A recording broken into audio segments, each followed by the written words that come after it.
বিশ্ব শৰ্মাৰ এই নীতিয়ে অসমৰ সমস্যা সমাধান কৰাৰ বিপৰীতে ৰাজনৈতিকভাৱে নতুন নতুন বিতৰ্ক আৰু সংঘাতৰ সৃষ্টি কৰিবলৈ লয়।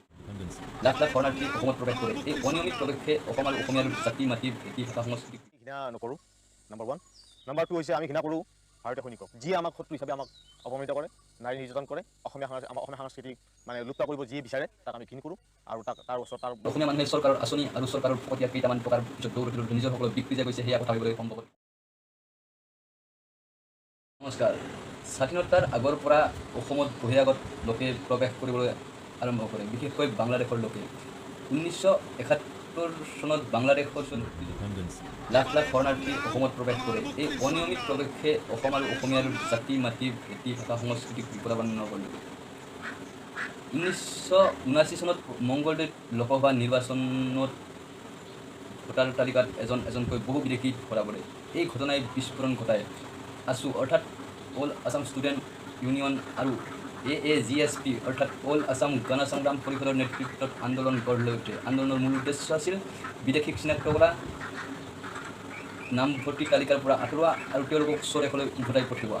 প্ৰথম আন্দোলন শান্তিপূৰ্ণ আছিল। ধৰ্ণা, হৰতাল, ভোটৰ বিৰোধিতা। অসমবাসীয়ে একত্ৰ হৈ অবৈধ নাগৰিকৰ বিৰুদ্ধে প্ৰতিবাদ কৰিছিল, কিন্তু সময় হৈ যোৱাৰ লগে লগে সংঘাত বৃদ্ধি পাইছিল। বহু সময়ত হিংসাত্মক পৰিস্থিতিৰ সৃষ্টি হৈছিল। 1983 চনত নিৰ্বাচন ঘোষণা হ'ল। আন্দোলনকাৰীয়ে ভোট বিৰোধিতা কৰি থাকিল, কিন্তু চৰকাৰে নিৰ্বাচন কৰিবই লাগিব বুলি ঘোষণা কৰিলে। ফলত নেলী হত্যাকাণ্ডৰ দৰে ভয়ংকৰ পৰিস্থিতি হৈ 2000 অধিক লোকৰ মৃত্যু হয়। ই অসম আন্দোলনৰ এটি কলা অধ্যায়। 6 বছৰ সংঘাতৰ পিছত 1985 চনৰ 15 আগষ্টত দিল্লীত স্বাক্ষৰ হ'ল অসম একৰ্ড। मुझे बहुत खुशी है, मैं आपको आज बता सकता हूं कि कल रात को बल्कि आज सुबह करीब 2:45 बजे एक समझौता हुआ है आसाम के विद्यार्थियों और भारत सरकार के बीच।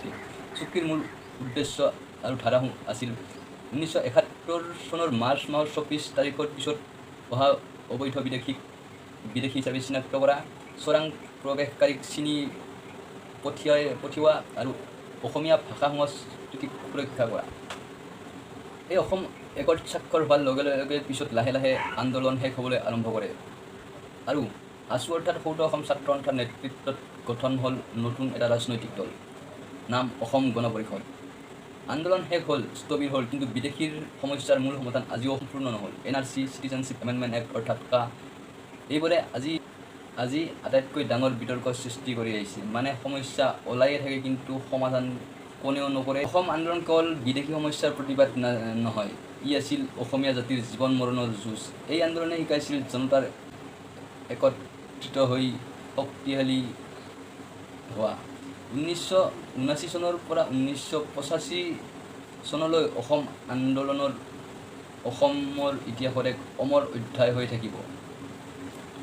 1985 চন, 6 বছৰ দীৰ্ঘ সময় আন্দোলনৰ অন্তত স্বাক্ষৰিত হয় অসম চুক্তি। অসমবাসীয়ে আশা কৰিছিল বহিৰাগত সমস্যা সমাধান হ'ব। সেই বছৰে জন্ম লোৱা অসম গণ পৰিষদ অৰ্থাৎ AGP আৰু তেওঁলোকৰ ৰাজনীতিৰ মঞ্চত প্ৰথমবাৰ ক্ষমতা লাভ কৰে। কিন্তু চুক্তিৰ আশা পূৰণ নহওঁতে হতাশা বৃদ্ধি পাবলৈ আৰম্ভ কৰে। সেই সময়ত উগ্ৰপন্থী সংগঠন আলফাৰ জন্ম হয়। বিস্ফোৰণ, অপহৰণ, ৰক্তাক্ত দিনবোৰে অসমবাসীক আতংক কৰি ৰাখিলে। ৰাজ্যত এইবাৰ কংগ্ৰেছৰ ক্ষমতা লাভ কৰিলে, কিন্তু অশান্তি অব্যাহত থাকিল। 1990 দশকৰ ভাৰতীয় সেনাই আৰম্ভ কৰিছিল এক বিশেষ অভিযান আৰু সেই অভিযানত আলফাৰ বহু নেতা ধৰা পৰিছিল। তথাপি বিস্ফোৰণ আৰু ৰক্তপাত অব্যাহত থাকিল। আজি আমি এই ষষ্ঠ সংগ্ৰামটো আমি পাতনি মেলিছোঁ। ভাৰতীয় মানুহ আমি ঘৃণা নকৰোঁ, নম্বৰ 1। নম্বৰ 2 হৈছে আমি ঘৃণা কৰোঁ ভাৰতীয় সৈনিকক, যিয়ে আমাক শত্ৰু হিচাপে আমাক অপমানিত কৰে, নাৰী নিৰ্যাতন কৰে, অসমীয়া সংস্কৃতিক মানে লুপ্ত কৰিব যিয়ে বিচাৰে তাক আমি ঘৃণ কৰোঁ আৰু তাৰ ওপৰত আমি এনেদৰে জাতীয় আন্দোলনৰ জোৰ পায়। বড়োলেণ্ডৰ দাবী মাটিত ৰক্তাক্তৰ সংঘাতৰ সৃষ্টি কৰে। শতাধিক গাঁও ফুৰা যায়, সহস্ৰাধিক লোক গৃহহীন হৈছিল। 2001 চনত অসমৰ মুখ্যমন্ত্ৰী তৰুণ গগৈ অসমত শান্তি আৰু উন্নয়নৰ যাত্ৰা আৰম্ভ হ'বলৈ ধৰে। নতুন ৰাষ্ট্ৰীয় পথ, স্কুল, ব্ৰিজ গঢ় লৈ উঠিবলৈ ধৰে। কিন্তু আনহাতে বড়ো বনাম বঙালী মুছলমানৰ সংঘাত, নেলী, কোকৰাঝাৰ আদি ঠাইত পুনৰ ৰক্তাক্ত ইতিহাস লিখা হ'ল। চনত গঠিত হয় বড়োলেণ্ড টেৰিটৰিয়েল কাউন্সিল অৰ্থাৎ BTC, যি এটা নতুন অধ্যায়, কিন্তু অশান্তি তাতেও শেষ হোৱা নাছিল। 2005 চনৰ পিছত অসমত নতুন শক্তিৰ এক উৎখাপন হয়, সেয়া হৈছে AIODF। বদৰুদ্দিন আজমলৰ নেতৃত্বত এই দলে খবৰৰ শিৰোনামত স্থান লাভ কৰিবলৈ ধৰিলে। NRC অৰ্থাৎ নেশ্যনেল ৰেজিষ্টাৰ অফ চিটিজেন্স পুনৰ গৰম বিষয় হৈ উঠে। বাংলাদেশী আৰু অসমীয়াৰ মাজত সন্দেহ আৰু বিভাজনৰ বৃদ্ধি পাবলৈ ধৰে। 2012 চনত কোকৰাঝাৰত ভয়াৱহ সাম্প্ৰতিক সংঘাত ঘটে, শতাধিক লোকৰ মৃত্যু, লাখ লাখ লোকে শৰণাৰ্থী হয়। অসমৰ সামাজিক সম্প্ৰীতি পুনৰ এক গভীৰ ক্ষতবিক্ষত অৱস্থা। 2014 চনৰ লোকসভা নিৰ্বাচনত বিজেপিৰ উত্থান অসমৰ ৰাজনীতিত পাল্টি যায়।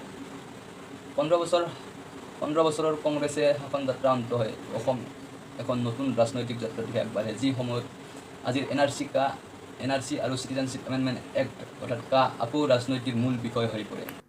16 मई के बाद ये बांग्लादेशी बिस्तरा बोरिया बांध के तैयार रखे। 1985 চনৰ অসম চুক্তিৰ পৰা 2014 নতুন ৰাজনীতি। এই 30 বছৰে অসমে ভোগ কৰি আহিছে আন্দোলন, উগ্ৰপাত, ৰক্তপাত আৰু ভঙা চিঙা উন্নয়ন। প্ৰশ্ন একেটাই, অসমীয়াৰ ৰক্ষা কৱচ।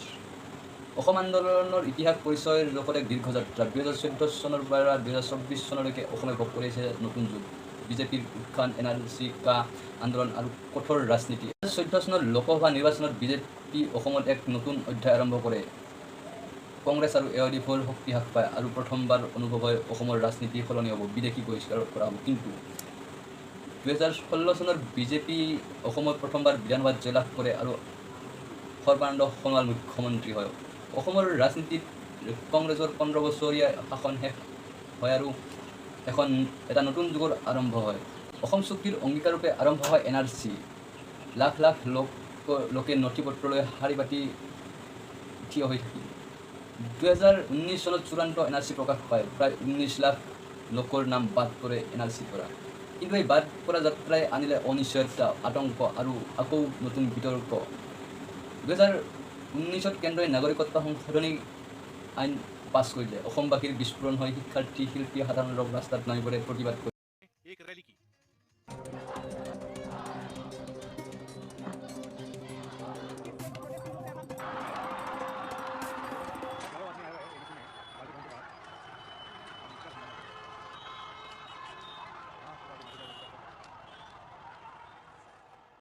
প্ৰতিবাদ কৰিবলৈ। কা বিৰোধী আন্দোলন অসম ইতিহাসৰ বৃহত্তম প্ৰতিবাদ হিচাপে গণ্য কৰা হয়। এই আন্দোলনত নিহত হৈছিল 5 জন যুৱক।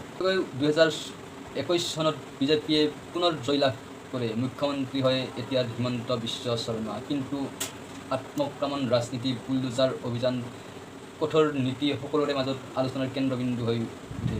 হিমন্ত বিশ্ব শৰ্মাৰ সময়ত আৰম্ভ হয় এক কঠোৰ শাসন, মাদ্ৰাছা বন্ধ, বেআইনী দখল উচ্ছেদ, লাভ জিহাদ বিৰোধী অভিযান, শিশু বিবাহ বিৰোধী অভিযান। কাৰোবাৰ মনত হিমন্ত বিশ্ব শৰ্মা দৃঢ় নেতৃত্ব বুলি কয়, যদিও কোনোবাই কয় অতিৰিক্ত কঠোৰ নীতি। কিন্তু হিমন্ত বিশ্ব শৰ্মাৰ এই নীতিয়ে অসমৰ সমস্যা সমাধান কৰাৰ বিপৰীতে ৰাজনৈতিকভাৱে নতুন নতুন বিতৰ্ক আৰু সংঘাতৰ সৃষ্টি কৰিবলৈ লয়। ঠিক সেই সময়তে জনজাতীয় ৰাজনীতিৰো এক স্খলন ঘটে। এই সময়ত বড়োলেণ্ডৰ BPFৰ প্ৰভাৱ হ্ৰাস পাবলৈ ধৰে আৰু নতুন দল UPPL শক্তিশালী হ'বলৈ ধৰে।